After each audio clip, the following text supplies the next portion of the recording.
Página 18. La amenaza de Andrómeda, Michael Crichton. Capítulo 3. Crisis. Se dice de Gladstone que, al enterarse de la muerte de Chino Gordon en Egipto, murmuró irritado que el general hubiera podido escoger un momento más propicio para morir.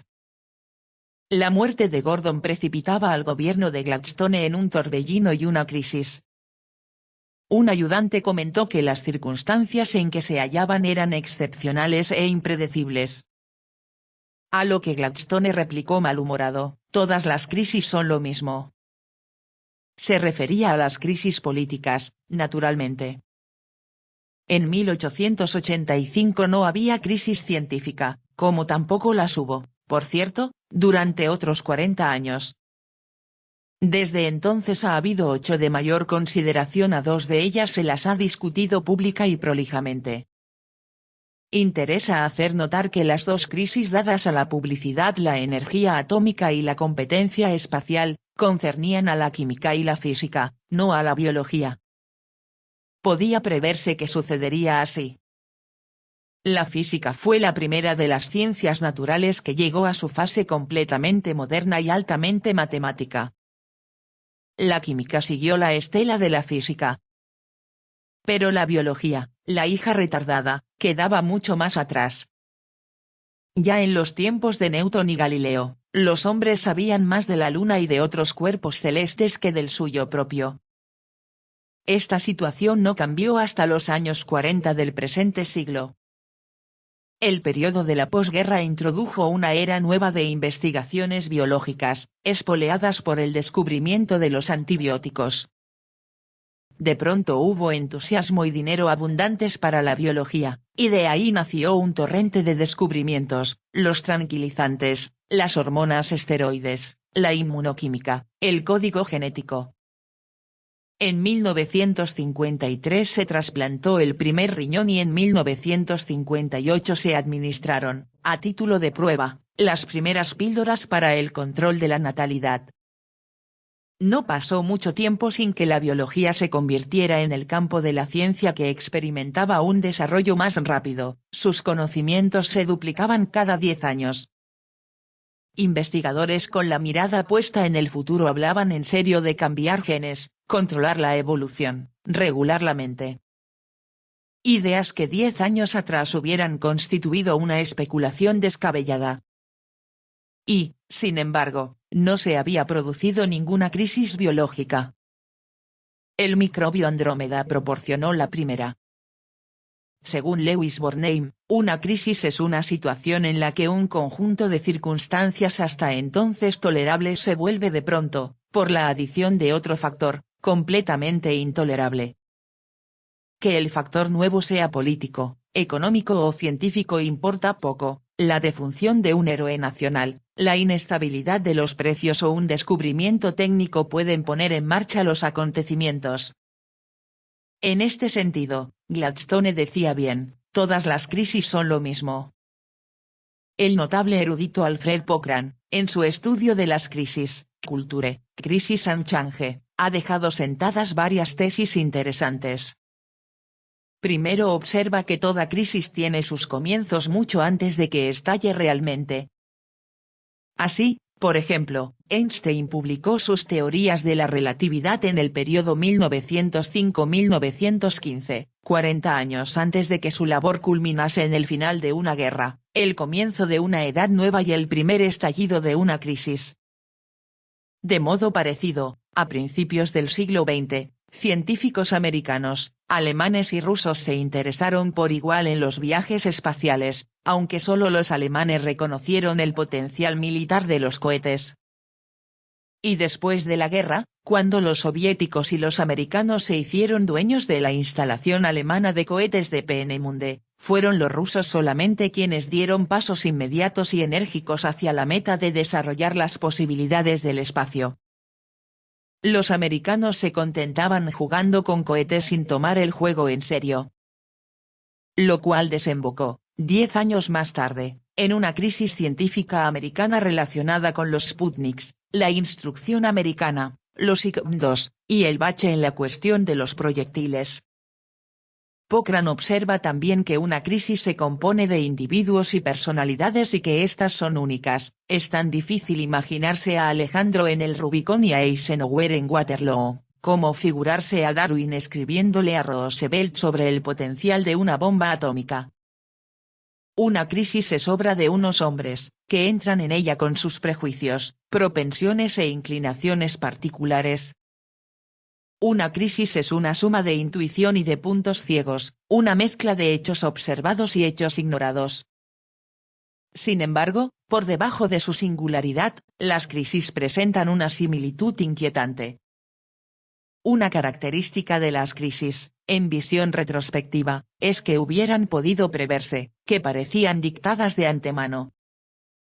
Ello no resulta cierto en todas, pero sí en un número bastante elevado para volver cínico y misántropo al historiador más encallecido. A la luz de los argumentos de Cochrane, resulta interesante considerar el ambiente y las personalidades implicadas en el microbio Andrómeda. En la época de la Andrómeda todavía no se había producido nunca ninguna crisis en la ciencia biológica, y los americanos que hubieron de hacer frente a los hechos no estaban preparados para raciocinar pensando en tal posibilidad. Shaun y Crane eran un par de hombres capaces, aunque no reflexivos, y Edgar Conroe, el oficial de noche en Vandenberg, aun siendo un científico, no estaba preparado para tomar en cuenta nada que no fuese la irritación que sentía al ver que un problema inexplicable le arruinaba una velada tranquila. Ateniéndose al protocolo, Conroe telefoneó a su oficial superior, mayor Arthur Manchek, y aquí la historia toma un cariz distinto, puesto que Manchek estaba preparado, y, además, dispuesto, a tomar en consideración una crisis de proporciones tremendas, aunque no lo estaba a confesarlo así. El mayor Manchek, la cara todavía ajada por el sueño, estaba sentado en el borde de la mesa de Conroe y escuchaba la cinta en que se había grabado la conversación habida en la furgoneta. Cuando se terminó, dijo, la cosa más rara y endemoniada que haya oído en mi vida, y puso la cinta otra vez. A continuación, llenó cuidadosamente la pipa, la encendió y, sin dejar de escuchar, una vez apurada, sacudió la ceniza. Arthur Manchek era ingeniero, hombre sosegado y recio, atormentado por una hipertensión caprichosa, que amenazaba con poner fin a ulteriores ascensos en la jerarquía militar. En varias ocasiones le habían aconsejado que perdiese peso, pero era incapaz de tal cosa. Por ello estaba acariciando la idea de abandonar el ejército para iniciar una carrera como científico en una industria privada, donde nadie suele preocuparse del peso ni de la presión sanguínea de uno. Manchek había venido a Vandenberg procedente de Wright-Patterson, Ohio, donde estuvo al frente de unos experimentos sobre métodos de aterrizaje de vehículos espaciales. Su misión consistió en idear una forma de cápsula que pudiera posarse con la misma seguridad en tierra que en el agua. Y consiguió configurar 3 formas nuevas que prometían dar buen resultado, éxito que le valió el ascenso y traslado a Vandenberg. Aquí hacía una tarea administrativa, y la aborrecía. La gente le aburría la mecánica de la manipulación, y las excentricidades del personal subordinado no encerraban atractivo alguno para él. Con frecuencia deseaba hallarse otra vez en los túneles de viento de Wright-Patterson. Muy particularmente las noches que le sacaban de la cama por algún problema estúpido. Esta noche se sentía irritable y bajo una fuerte tensión. Manchek reaccionaba de una manera característica ante una situación de esta clase, se volvía lento. Se movía despacio, pensaba despacio, actuaba con una calma pesada, maciza. Ahí estaba el secreto de su éxito. Cuando el personal que le rodeaba se ponía nervioso y excitado, Manchek parecía volverse más apático, hasta dar la impresión de que iba a quedarse dormido. Era la treta que empleaba para conservar una objetividad y una claridad de juicio absolutas. Ahora, mientras la cinta iba pasando por segunda vez, él suspiraba y chupaba la pipa. No ha habido ningún corte de comunicaciones, deduzco. Conroe meneó la cabeza. Por nuestra parte hemos verificado todos los aparatos, y seguimos sincronizando aquella frecuencia. Así diciendo, abrió la radio, y unos ruidos parásitos sibilantes llenaron la habitación. ¿Conoce la pantalla acústica? Vagamente contestó Manchek, reprimiendo un bostezo. Lo cierto era que se trataba de un ingenio creado por él 3 años atrás.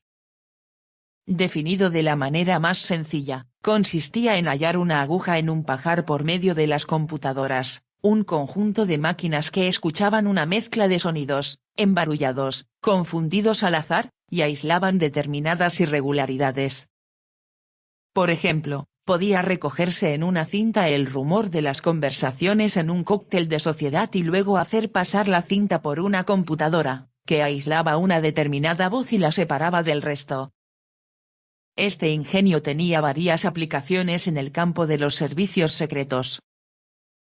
Bien, dijo Coroe, cuando ha terminado la transmisión, no hemos oído más que los ruidos parásitos que usted escucha ahora. Los hemos pasado por la pantalla acústica para ver si la computadora localizaba algo en particular. Y luego los hemos pasado por el osciloscopio del rincón. En el otro costado de la habitación, la verde faz del osciloscopio exhibía una línea quebrada bailoteante, suma de los ruidos parásitos. Después, prosiguió Coroe, hemos intercalado la computadora. Así. Y oprimió un botón de la consola de su mesa. La línea del osciloscopio cambió de carácter bruscamente, volviéndose de pronto más sosegada, más regular, presentando una pauta de impulsos más fuertes, acompasados. Comprendo, dijo Manchek. Ciertamente, había identificado ya aquella pauta y captado su significado. Ahora su mente derivaba hacia otros terrenos, considerando nuevas posibilidades, ramificaciones más amplias. Aquí tiene el audio, dijo Coroe. Oprimió otro botón, y la versión sonora de la señal llenó la sala. Consistía en un rechinar metálico continuo, con un clic metálico repetido. Manchek movió la cabeza en gesto de asentimiento. Un motor. Con una oscilación. Sí, señor. Nosotros creemos que la radio de la furgoneta sigue emitiendo y que el motor continúa en marcha. Eso es lo que oímos ahora, eliminados los ruidos parásitos. Perfectamente, convino Manchek. La pipa se le apagó. La chupó un momento, volvió a encenderla, se la quitó de la boca y expulsó una miajita de tabaco que se le había pegado a la lengua. Necesitamos pruebas, dijo, casi para sí mismo. Estaba sopesando categorías de pruebas, hallazgos posibles, contingencias. Signo de interrogación abierta. ¿Pruebas de qué? Inquirió Coroe. Manchek pasó por alto la pregunta. Signo de interrogación abierta. ¿Tenemos un scavenger en la base? No lo sé, ¿cierto, señor? Pero si no lo tenemos, podemos conseguir uno de Edwards. Pues, consígalo. Manchek se puso en pie. Había tomado una decisión, y ahora volvía a sentirse cansado. Le esperaba una noche de llamadas telefónicas, una noche de telefonistas irritadas, malas conexiones y voces sorprendidas en el otro extremo del hilo. Necesitamos un vuelo por encima de aquella aldea, dijo. Y una inspección completa. Todas las películas han de llegar directamente. Avise a los laboratorios. También ordenó que Coroe trajese a todos los técnicos, especialmente a Haggers. Manchek le tenía antipatía a Haggers, hombre avejentado y raro, pero sabía también que valía mucho, y esta noche necesitaba gente que supiera lo que se traía entre manos. A las 11:07, las 11:07, Samuel Gunnar Wilson volaba a 645 millas por hora sobre el desierto Mojave. Allá arriba, bañados por la luz de la luna, veía los 2 reactores gemelos que le indicaban el camino, con los postcombustores brillando en el cielo nocturno. Los aviones tenían un aire pesado, de preñez, debajo de las alas y el vientre colgaban bombas de fósforo. El de Wilson era distinto, delgado, largo y negro. Era un Scavenger, uno de los 7 únicos existentes en todo el mundo. El Scavenger era la versión operativa del X-18. Era un avión a reacción de radio de acción mediano destinado a vuelos de reconocimiento y perfectamente equipado para vuelos de información así de noche como de día. En sus costados tenía 2 cámaras fotográficas de 16 milímetros, una para el espectro visible, la otra para las radiaciones de baja frecuencia. Contaba, además, con una cámara Homans Multispecs para infrarrojos, montada en el centro, amén del conjunto habitual de aparatos electrónicos y radiodetectores. Por supuesto, todas las películas y las placas se revelaban automáticamente en el aire, y estaban listas para ser examinadas en cuanto el avión regresaba a la base. Todas estas perfecciones técnicas dotaban al Scavenger de una sensibilidad casi inimaginable. Esa nave aérea podía registrar la silueta de una ciudad completamente a oscuras y seguir los movimientos de un coche o un camión desde 8.000 pies, 2.400 metros, aproximadamente, de altura. Podía descubrir a un submarino sumergido a una profundidad de 200 pies. Podía localizar minas en los puertos por las deformaciones del movimiento de las olas y podía obtener una fotografía muy clara de una fábrica valiéndose del calor residual del edificio 4 horas después de que hubiera cerrado sus puertas. Por todo ello, el Scavenger era el aparato ideal para volar sobre Piedmont, Arizona, en el corazón de la noche. Wilson pasó revista cuidadosamente a su equipo, llevando las manos a todos los controles, tocando, uno por uno, todos los botones, todas las palancas, vigilando las parpadeantes lucecitas verdes que indicaban que todos los mecanismos estaban en buen orden. Sus auriculares crepitaron. Del avión que volaba en cabeza decían perezosamente: «Llegamos a la aldea, Gunner». «¿La ve?». Wilson estiró el cuello en la atiborrada cabina. Volaba abajo, a unos 500 pies de altura solamente, y de momento no pudo ver sino una mancha de arena, nieve y yucas. Luego, más adelante, divisó unos edificios bañados por la claridad lunar. «De acuerdo. La veo». «Muy bien, Gunner. Denos espacio». Wilson se rezagó, dejando un intervalo de media milla entre su aparato y los otros 2. Se estaban colocando en la formación apropiada para la visión directa del blanco mediante la llama de fósforo. En realidad no era necesario que procediesen a la visión directa, el Scavenger podía actuar sin ella. Pero los de Vandenberg parecían muy empeñados en que reuniesen toda la información posible sobre el pueblecito. Los 2 aviones que volaban en cabeza se distanciaron, hasta situarse paralelamente a la calle mayor de la aldea. «Gunner. ¿Preparado para filmar?». Wilson apoyó los dedos delicadamente sobre los botones de la cámara. 4 dedos, como para tocar el piano. «Preparado. Vamos a internarnos». Los 2 reactores delanteros descendieron, como zambulléndose graciosamente hacia la aldea. Ahora, al comenzar a soltar las bombas de fósforo, volaban muy separados y, en apariencia, a pocas pulgadas del suelo. Cuando una bomba tocaba en tierra, se levantaba de ella una esfera luminosa al rojo blanco que bañaba la aldea en una luz deslumbrante, irreal, y arrancaba reflejos al fuselaje de los aeroplanos. Los reactores se elevaron, terminada su pasada, pero Gunner no los vio. Toda su atención, su alma y sus sentidos se concentraban en el poblado. «Todo para usted, Gunner». Wilson no respondió. Inclinó el morro del aparato, hizo bajar los flaps y experimentó un estremecimiento cuando el avión empezó a caer, como una piedra, hacia el suelo. Debajo de él, los alrededores de la aldea aparecían iluminados en un espacio de centenares de metros en todas direcciones. Wilson oprimió los botones de las cámaras y percibió, mejor que oyó el zumbido vibrante que emitían. Durante un momento largo siguió cayendo, luego movió la palanca adelante, y pareció que el avión se agarraba al aire, se sostenía, levantaba el hocico y empezaba a remontarse. Wilson divisó la calle mayor por unos segundos. Veía cadáveres tendidos por todas partes, brazos y piernas separados, sembrados por las calles, sobre los coches. Signo de exclamación abierta. Jesús, exclamó. Unos instantes después estaba arriba, todavía remontándose, guiando al aparato en un amplio arco, preparándose para descender de nuevo y realizar la segunda pasada, y procurando no pensar en lo que había visto. Una de las primeras normas del reconocimiento aéreo decía, ignorar el panorama.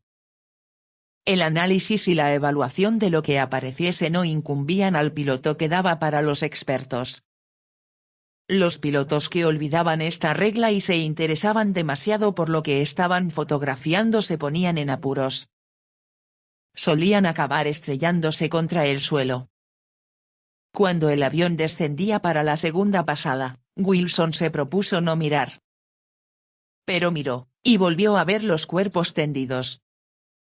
Las llamas de fósforo habían descendido, la luz era más apagada, mortecina, siniestra. Pero los cadáveres seguían allí, no había visto visiones imaginarias, no. Signo de exclamación abierta. Jesús, exclamó otra vez. Buen Jesús. El rótulo de la puerta decía, Data Prosex Epsilon, y debajo, en letras encarnadas, solo se permitirá la entrada a los que traigan pase. Dentro había una especie de salita de conferencias muy cómoda, con una pantalla en una pared, una docena de sillas de tubo de acero y tapizado de cuero frente a ella, y un proyector detrás. Cuando Manchek y Coloe entraron en la sala, Haggers les estaba esperando ya, plantado en la cabecera de la sala, junto a la pantalla. Haggers era un hombre bajito, de paso saltarín, con una faz animada, más bien esperanzada. Aunque no gozara de muchas simpatías en la base, era, no obstante, el maestro indiscutido en la interpretación de los datos proporcionados por los reconocimientos. Poseía este tipo de mente que se deleita en los detalles pequeños, desconcertantes. Estaba perfectamente dotado para la misión que le confiaron. Bueno, pues dijo frotándose las manos, mientras Manchek y Coloe se sentaban, mejor será que vayamos a ello sin rodeos. Creo que esta noche tenemos algo que les interesará. En esto, hizo signo con la cabeza al encargado de la máquina de proyecciones. Primer cuadro. Las luces de la sala se apagaron. Se oyó un clic metálico y la pantalla se iluminó para mostrar una vista aérea de una aldea perdida en la llanura. He ahí una instantánea singular, continuó Haggers. De nuestros archivos. Tomada hace 2 meses desde el Janos 12, nuestro satélite de reconocimiento, que, como ustedes saben, describía una órbita a 187 millas de altura. La perfección técnica de la fotografía es muy buena. Todavía no podemos leer las placas de matrícula de los coches, pero estamos trabajando en ello. Quizá el año que viene. Manchek se revolvió en la silla, pero no dijo nada. Pueden ver la aldea aquí, prosiguió Haggers. Piedmont, Arizona. 48 habitantes, y poca cosa que ver, incluso desde una altura de 187 millas. Ahí está la tienda única, la estación de servicio, adviértanlo claramente que pueden leer la palabra Gulf. La oficina de correos, el motel. Todo lo demás que ven son casas particulares. La iglesia cae por acá. Bien, el cuadro siguiente. Otro chasquido. Este cuadro era oscuro, con un matiz rojizo. Se trataba, evidentemente, de una vista aérea de la aldea en blanco y rojo oscuro. Las siluetas de los edificios aparecían muy oscuras. Ahora empezamos con los clichés de infrarrojos del Scavenger. Como saben, Estas son películas impresionadas por los rayos infrarrojos, que producen la imagen valiéndose del calor y no de la luz. Los objetos calientes aparecen blancos en el cuadro, los objetos fríos salen negros. Ahí tenemos, pues. Pueden ver que los edificios han salido oscuros. Están más fríos que el suelo. Al llegar la noche, los edificios ceden su calor más prestamente. Signo de interrogación abierta. ¿Qué son esos puntos blancos?, preguntó Crowe. Había 40 o 50 manchas blancas en el firme. Eso, explicó Hackers, son cuerpos humanos. Unos dentro de las casas, otros en las calles. Contados, suman 50. En algunos, como este de aquí, se distingue claramente las 4 extremidades y la cabeza. Este cuerpo está tendido perfectamente horizontal, en la calle. Encendió un cigarrillo, y a continuación señaló un rectángulo blanco. Por lo que podemos deducir, esto es un automóvil. Adviertan que tiene una mancha blanca brillante en un extremo. Ello significa que el motor sigue funcionando, sigue generando calor. La furgoneta, dijo Crowe. Manchek hizo un gesto, asintiendo. La cuestión que se plantea ahora, comentó Hackers, es la siguiente: ¿están muertas todas esas personas? No podemos darlo por seguro. Los cuerpos manifiestan temperaturas distintas. 47 están más bien fríos, indicando que fallecieron hace algún tiempo. 3 están más calientes. 2 de ellos se hallan en el coche, aquí. Nuestros hombres, afirmó Crowe. ¿Y el tercero? El tercero resulta un caso sorprendente. Véanle aquí, según parece de pie, o acurrucado en la calle. Observen que aparece completamente blanco, o sea, perfectamente caliente. Nuestros detectores de temperaturas indican que está a unos 95 grados, o sea, 35 grados centígrados, temperatura más bien baja, aunque probablemente se puede achacar a la vasoconstricción periférica debida al aire nocturno de esas soledades. La temperatura de la piel desciende. Otra foto. La tercera impresión se iluminó en la pantalla. Manchek arrugó el ceño al verla. La mancha se ha movido. Exactamente. La tomaron en la segunda pasada. El punto blanco se ha movido en unas 20 yardas, aproximadamente. La siguiente. Tercer cuadro.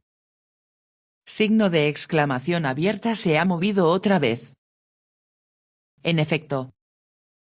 Otras 5 o 10 yardas. Signo de interrogación abierta: ¿de modo que hay una persona que sigue con vida? Esa, respondió Hackers, es la conclusión presumible. Manchek se aclaró la garganta. ¿Esa expresión significa que usted lo cree así? Sí, señor. Lo creo así. Signo de interrogación abierta: ¿hay, pues, un hombre ahí abajo, andando entre los cadáveres? Hackers levantó los hombros y dio una palmadita a la pantalla.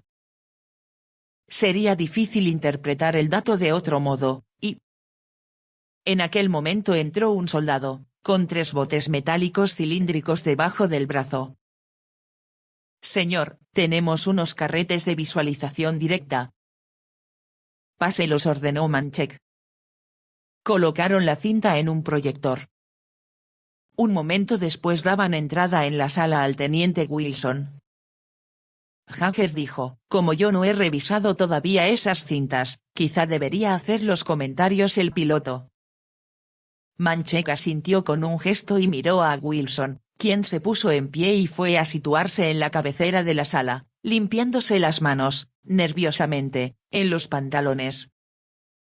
Plantado junto a la pantalla, de cara al reducido público, empezó con voz monótona: señor, di las pasadas a las 11:08 y a las 11:13 de esta noche.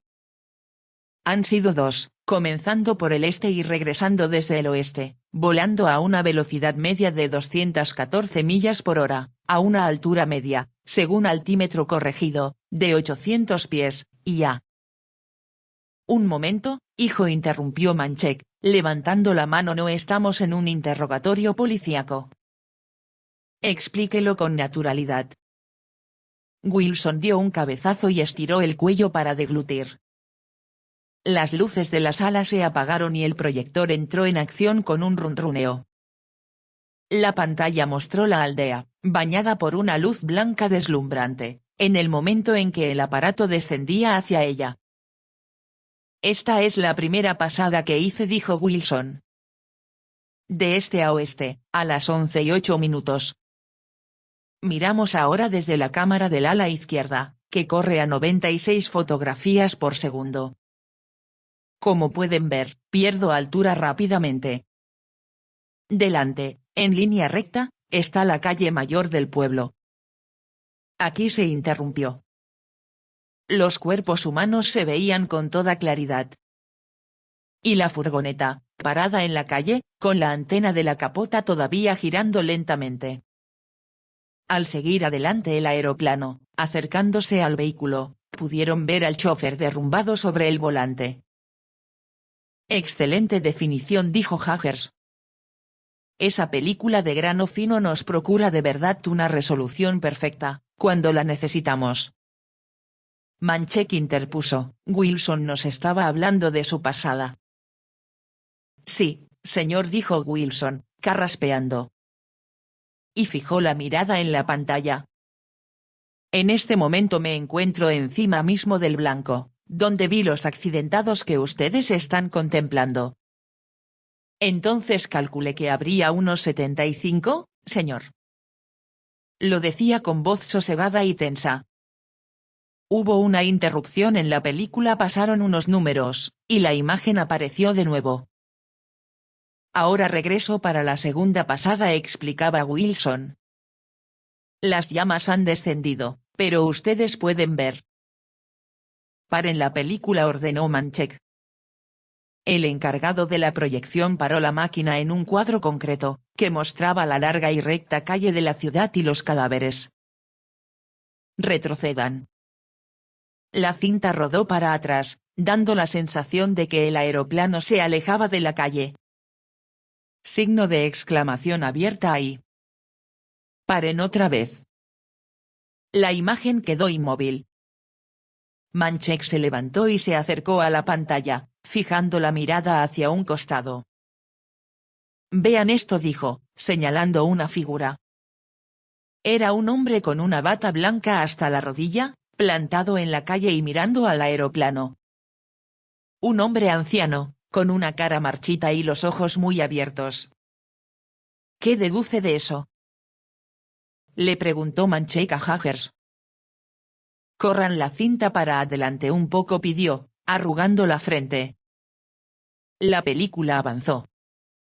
Pudieron ver claramente cómo el hombre volvía la cabeza y hacía rodar los ojos, siguiendo al avión que pasaba por encima de su cabeza. «Ahora, para atrás», ordenó Haggers. Y así lo hicieron. Haggers sonrió desabridamente. «A mí se me antoja que ese hombre parece vivo». «Sí», contestó Manchek, excitado. «En verdad que lo parece». Y con esto, salió de la habitación. En el momento de salir se detuvo y anunció que iba a declarar un estado de emergencia, que todos los que se hallaban en la base quedaban confinados en sus puestos hasta nuevo aviso, que no habría llamadas telefónicas ni otra clase de comunicaciones con el exterior y que lo que habían visto en aquella sala había de quedar en secreto. Ya en el pasillo, puso rumbo hacia el control de misión. Conroe le siguió. «Quiero que llame al general Wheeler», dijo Manchek. «Explíquele que he proclamado el estado de emergencia sin contar con la autorización adecuada y que le pido que baje inmediatamente». Protocolariamente, solo el comandante, y nadie más, tenía derecho a declarar el estado de emergencia. Conroe aventuró, signo de interrogación abierta. «¿No preferiría decírselo usted mismo?». Yo tengo otras cosas que hacer, replicó Manchek. Página 28.